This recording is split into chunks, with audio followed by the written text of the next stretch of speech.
قصص نور وقصص حكمة وصبر، أساميهم لنا خير وعطار.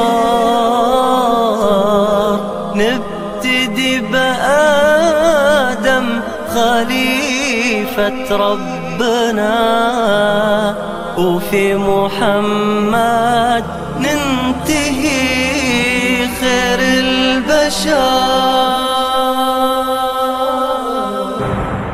قصص نور وقصص حكمة وصبر، أساميهم لنا خير وعطاء. نبتدي بآدم خليفة ربنا، وفي محمد ننتهي خير البشر.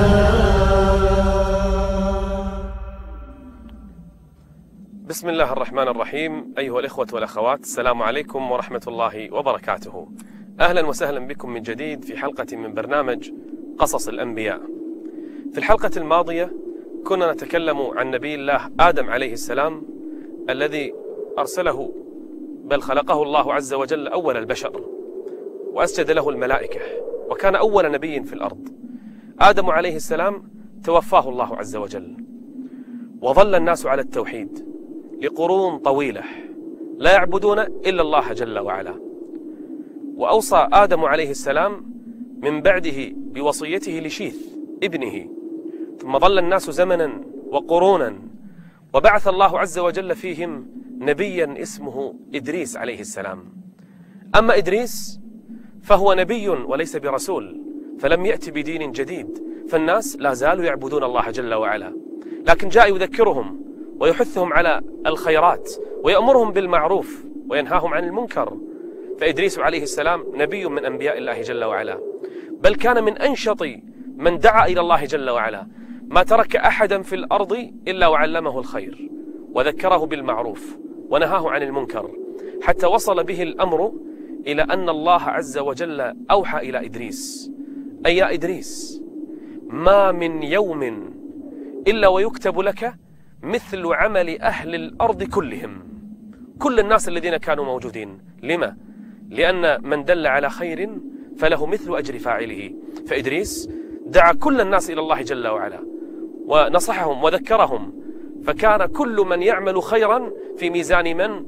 إدريس عليه السلام. فرح إدريس بهذا، بل إنه دعا ربه أن يمد في عمره، وفي يوم من الأيام رأى ملكا من الملائكة، فإذا بإدريس عليه السلام يكلمه، قال له: إذا رأيت ملك الموت فاطلب منه أن يؤخر في عمري، أن يمد في عمري. وإدريس عليه السلام يعلم أن كل يوم في ميزان حسناته عمل أهل الأرض جميعا.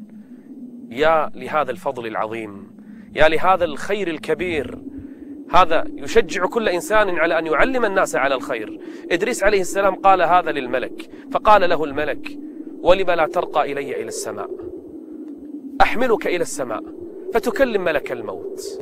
وفعلا حمله الملك إلى السماء الدنيا، ثم السماء الثانية، ثم السماء الثالثة، ثم السماء الرابعة، فإذا بهم يجدون ملك الموت. فسلم عليه الملك، فقال له الملك: قال إن إدريس عليه السلام يسلم عليك يا ملك الموت. فرد عليه السلام، فقال له ملك الموت: وماذا يطلب؟ قال: ماذا يطلب؟ قال: إدريس يريد منك أن تمد في عمره، أن تؤجل في عمره، مد له في العمر. قال: ولم يريد هذا؟ قال: يريد هذا حتى يزداد في عمله. فقال ملك الموت: وأين إدريس الآن؟ قال: إدريس معي، إدريس معي الآن. وكان الملك في السماء الرابعة. فقال ملك الموت: سبحان الله، سبحان الله. قال: ولم؟ قال: أمرني ربي أن أقبض روح إدريس في السماء الرابعة. فقلت في نفسي: وكيف هذا؟ إدريس في الأرض ويأمرني ربي أن أقبض روحه في السماء الرابعة؟ الأمر غريب. وأنا نازل وجدته قد صعد إلى السماء الرابعة. فقال له الملك الذي حمل إدريس، قال: وكم بقي من عمر إدريس من أجله؟ قال: لم يبق له طرفة عين. فقبض الله عز وجل روحه عن طريق ملك الموت في السماء الرابعة، وظل إدريس عليه السلام في السماء الرابعة حتى مر النبي عليه الصلاة والسلام في المعراج عليه فسلم عليه وقال: أهلا بالنبي الصالح والأخ الصالح، واذكر في الكتاب إدريس إنه كان صديقا نبيا ورفعناه إلى السماء الرابعة، وظل فيها وقبض فيها. ورفعناه مكانا عليا. إنه نبي من أنبياء الله عز وجل، بعث وتوفي في السماء الرابعة، وظل الناس يعيشون على توحيد ربهم جل وعلا. قصص نور قصص، قصص نور قصص، حكمة وصبر. ظل الناس على التوحيد زمنا، فمن وفاة آدم عليه السلام ظل الناس 10 قرون. القرن ليس بالضرورة كقرننا 100 عام، بل ربما 1000 عام. ظلوا سنوات طويلة على التوحيد، حتى جاء اليوم الذي تحقق الشياطين فيه ما أرادت في الأرض. كان هناك رجال صالحون في الأرض يعبدون الله عز وجل: ود، سواع، يغوث، يعوق، نسر. هؤلاء 5 رجال صالحين كانوا يعبدون الله عز وجل، وأحبهم قومهم. فلما توفاهم الله عز وجل، توفى ال5 الصالحين، جاءت الشياطين إلى قومهم فقالت لهم: لو أنكم صورتم لهم صورا، اجعلوا لهم تماثيل يذكرونكم عبادة ربكم، يشوقونكم لعبادة الله عز وجل. اجعلوا لهم صورا، تماثيل. الهدف والنية في البداية كانت نية صالحة حتى يذكرونهم بعبادة الله عز وجل. وفعلا جعلوا هناك أصنام وتماثيل لهم: ود وسواع ويغوث ويعوق ونسر. ومع الأيام ذهب جيل بعد آخر وجيل بعد آخر، فإذا بالناس بدأوا يتوسلون بهم، ثم بدأوا يتبركون بهذه الأصنام، ثم بدأوا يعظمون هذه الصور حتى عبدوهم من دون الله عز وجل. وأول من عبد من دون الله ود، ولهذا كانت الناس تسمي عبد ود. فهذا ود كان رجلا صالحا لكنه عبد من دون الله عز وجل. فأرسل الله عز وجل أول رسول إلى الأرض ليأتي بدين جديد. من؟ إنه نوح عليه السلام. لقد أرسلنا نوحا إلى قومه فقال: يا قوم اعبدوا الله، يا قوم اعبدوا الله ما لكم من إله غيره، يا قوم اعبدوا الله ما لكم من إله غيره، إني أخاف عليكم عذاب يوم عظيم. الملأ كبار القوم، الرؤساء، الحكام، الأغنياء، الأثرياء، وجهاء القوم، أول من تصدى لنوح عليه السلام. وكعادة الرسل أول من يتصدى لهم كبراء القوم، الملأ الذين يملؤون الواجهة. فجاءوا لنوح عليه السلام. تعرفون ماذا قالوا لنوح؟ قالوا لنوح عليه السلام: يا نوح، إن الذي تدعون إليه ضلال مبين. ليس أي ضلال، بل ضلال مبين. قالوا إنا لنراك. من الذي قال؟ قال الملأ من قومه: إنا لنراك في ضلال. وليس أي ضلال، في ضلال مبين. هل رد عليهم نوح عليه السلام؟ وانظروا إلى العجب، الذي يدعو إلى التوحيد وإلى عبادة الله عز وجل صار هو في ضلال. وأنتم يا من تعبدون التماثيل والأصنام وتشركون بالله، أنتم العقلاء وأنتم أهل العقل والفهم. أما الذي يدعو إلى عبادة الله في ضلال مبين. كيف رد عليهم نوح؟ لأنه نبي، لأنه يعرف كيف يدعو إلى الله عز وجل.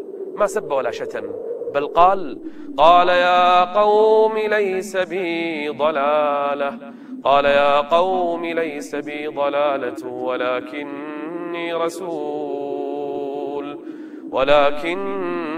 رسول من رب العالمين، أبلغكم رسالات ربي وأنصح لكم وأعلم من الله ما لا تعلمون.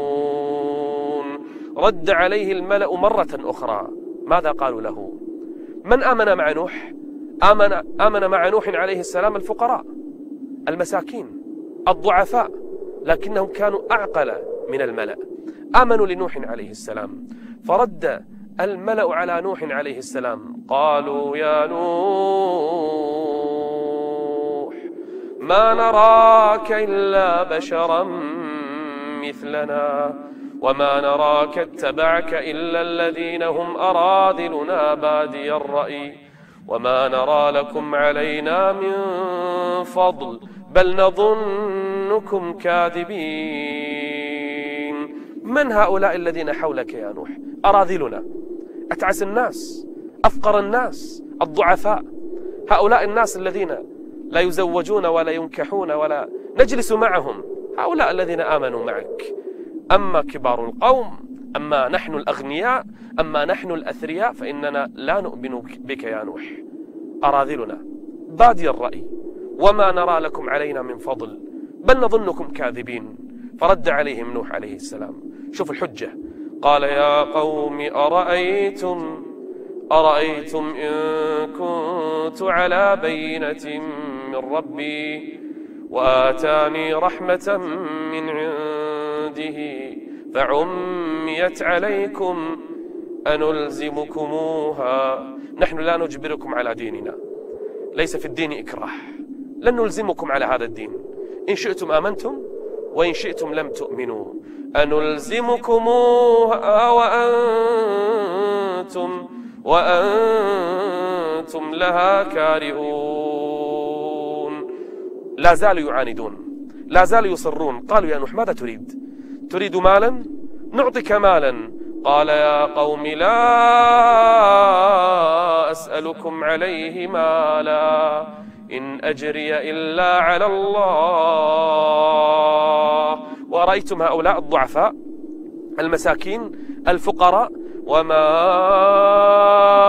أنا بطارد الذين آمنوا إنهم ملاقو ربهم ولكني أراكم قوما تجهلون. أنتم في جهل، أنتم لا تفهمون.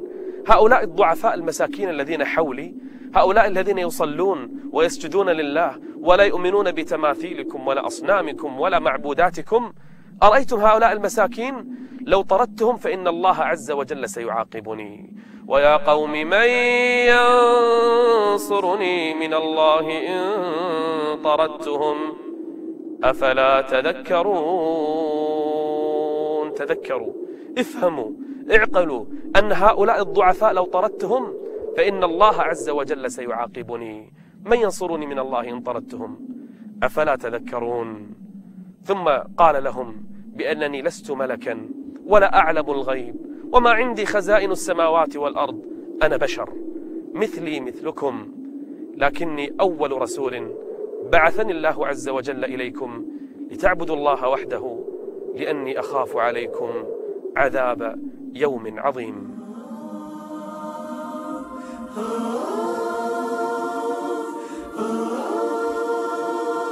لبث نوح عليه السلام في قومه 1000 سنة إلا 50 عاما، 950 عاما يدعو إلى الله جل وعلا، يأمرهم بعبادة الله عز وجل وحده وينهاهم عن عبادة الأصنام. هل كان يدعو في الأسبوع مرة؟ هل كان يدعو في اليوم ساعة؟ أبدا. 950 عاما كان يدعوهم إلى الله عز وجل صباحا ومساء. قال رب إني دعوت قومي ليلا ونهارا. مع هذا كله فلم يزدهم دعائي إلا فرارا. كلما دعوتهم فروا مني، بل كلما دعوتهم إلى الله عز وجل جعلوا أصابعهم في آذانهم. تخيل إنسان تأتيه لتدعوه إلى الله جل وعلا فيغلق أذنيه بأصبعيه، بل أكثر من هذا كان يضعون الثياب على الوجوه حتى لا يروا نوحا عليه السلام.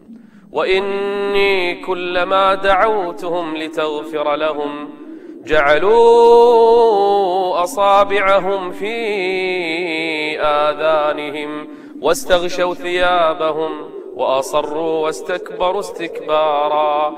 كل أسلوب اتخذه نوح عليه السلام يدعوهم إلى الله جل وعلا، ما ترك أسلوبا. وإن كلما دعوتهم لتغفر لهم، الأصابع في الآذان، الثياب على الوجوه، الفرار والاستكبار والعناد. ثم إني دعوتهم جهارا ثم إني أعلنت لهم وأسررت لهم إسرارا. انظروا إلى أسلوب نوح عليه السلام في الدعوة. قال: إذا عبدتم الله واستغفرتم ربكم جل وعلا يعطيكم خير الدنيا والآخرة. فقلت استغفروا ربكم إنه كان غفارا يرسل السماء عليكم مدرارا ويمددكم بأموال وبنين ويجعل لكم جنات ويجعل لكم أنهارا إذا أردتم خير الدنيا والآخرة. ما لكم لا ترجون لله وقارا. لم لا تعظمون ربكم الذي خلقكم؟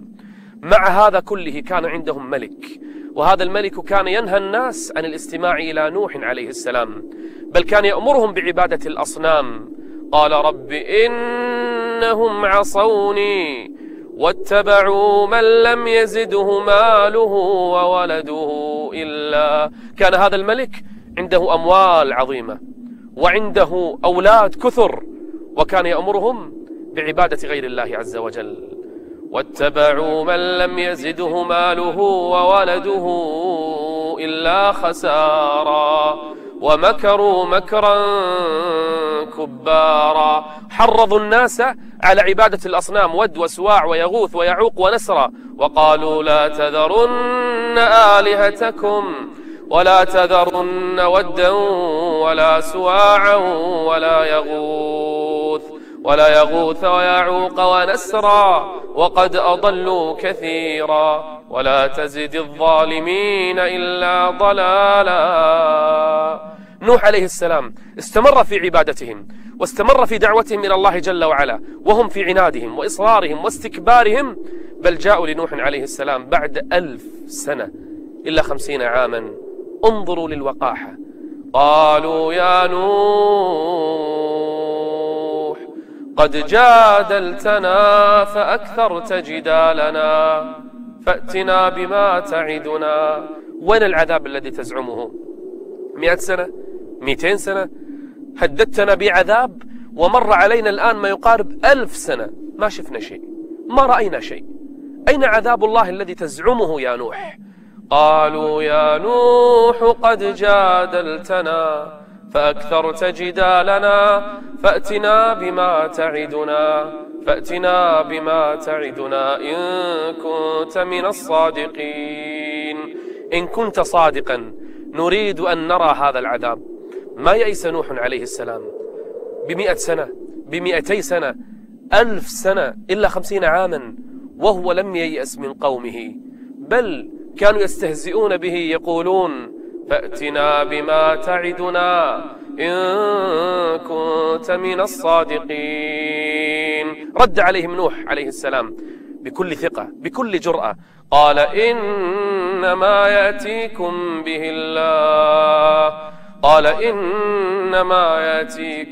الله إن شاء وما أنتم بمعجزين. لن تعجزوا الله عز وجل. إن شاء الرب عز وجل أنزل عليكم عذابه يصيبكم هذا العذاب، لن تعجزوه ولن تقاوموا عذاب الله عز وجل إذا نزل. ومع هذا زوجته أقرب الناس إليه لم تؤمن به، ابنه فلذة كبده لم يؤمن به. ما آمن بنوح عليه السلام إلا قلة قليلة من قومه. قصص نور قصص، قصص نور قصص، حكمة وصبر. بعد 1000 سنة إلا 50 عاما ونوح عليه السلام يدعو قومه إلى الله جل وعلا، لم يؤمن به حتى أقرب الناس إليه، حتى زوجته ما آمنت به. زوجة نوح أقرب الناس ما آمنت به. وضرب الله مثلا للذين كفروا امرأة نوح، ضرب الله فيها المثل، حتى زوجة نبي ما آمنت به، أحد أبنائه ما آمن به، بل ما آمن به إلا القليلون، أكثرهم ضعفاء ومساكين. وأوحى الله عز وجل إلى نوح أن باب التوبة قد أقفل. وأوحي إلى نوح أنه لن يؤمن من قومك إلا من قد آمن فلا تبتئس بما كانوا يفعلون. باب التوبة أغلق، لن يؤمن أحد بعد اليوم، حتى زوجتك، حتى ولدك، حتى أقرب الناس، لن يؤمن أحد. في هذه اللحظة دعا نوح ربه، قال رب لا تذر على الأرض من الكافرين ديارا. هذه رحمة بهم، لأن الله عز وجل لو تركهم لازدادوا إثما وكفرا وازداد عذابهم، وإذا ولدوا لن يلدوا إلا الفاجر الكافر. إنك إن تذرهم يضلوا عبادك ولا يلدوا إلا فاجرا كفارا. دعا نوح على قومه أن يهلكهم الله عز وجل، فلما دعا عليهم أوحى الله إليه أن يا نوح اصنع السفينة، ابدأ بصنع سفينة في صحراء، سفينة في صحراء قاحلة، واصنع الفلك السفينة. هذا أمر الله جل وعلا، سيبدأ العذاب، لكن أولا اصنع هذه السفينة في صحراء. ولم السفينة أصلا؟ ومن أين أصنع سفينة في صحراء؟ من أين لي بالخشب؟ صحراء، حتى الأشجار لا توجد فيها، لا أخشاب، لا أشجار، لا أمور أصنع بها هذه السفينة. كيف أصنعها؟ وأصنع الفلك بأعيننا ووحينا. هذا أمر الله، سيعلمك الله عز وجل كيف تصنعها. وأصنع الفلك بأعيننا ووحينا ولا تخاطبني في الذين ظلموا إنهم مغرقون. أمر الله عز وجل لك يا نوح أن تصنع هذه السفينة، فابدأ في صناعتها وإن كانت في صحراء. أمر الله، سترى ما الذي يحدث يا نوح. هل سيصنع نوح سفينة في صحراء؟ بل كيف سيصنعها أصلا ولا توجد فيها أشجار؟ من سيعلمه صناعة هذه السفينة؟ وماذا سيفعل إذا صنع هذه السفينة؟ هل تتوقعون أن قومه سيتركونه يصنع هذه السفينة؟ هل سيدعه الناس وهو يصنع سفينة في صحراء؟ الأمر غريب، مستغرب على نبي من أنبياء الله. بعد أن كان يدعوهم إلى الله ترك الدعوة، لن يؤمن أحد، وبدأ في صناعة السفينة. ماذا سيقول قومه له؟ وما موقف ابنه معه؟ وماذا سيحصل لقوم نوح؟ وكيف سينزل عليهم عذاب الله جل وعلا؟ هذا كله سنعرفه بإذن الله عز وجل في الحلقة المقبلة. حتى نلقاكم، استودعكم الله، والسلام عليكم ورحمة الله وبركاته. قصص نور قصص. يا نوح هناك علامة، ضحك، استهزاء، سخرية، بدأ يقطع الأشجار هو والذين آمنوا، فإذا الماء يعلو بيوتهم، صارت الأمواج بعلو الجبال، الأمواج تتلاطم والناس يبكون. كم حزن نوح عليه السلام على ابنه، حتى كبر الشرك وانتشر في الناس، لم يبق في الأرض إلا أهل الإيمان. قصص نور قصص، حكمة وصبر. أساميهم لنا خير وعطر.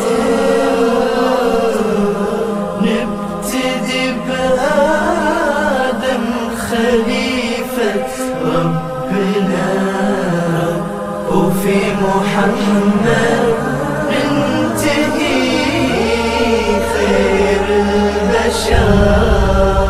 يا سيرة خير يا كل الخير، يا عز العز يا ديني، لنا فيكم عبر وجمل، قصص تدمع لها عيني. يا سيرة خير يا كل الخير، يا عز العز يا ديني، لنا فيكم عبر وجمل، قصص تدمع لها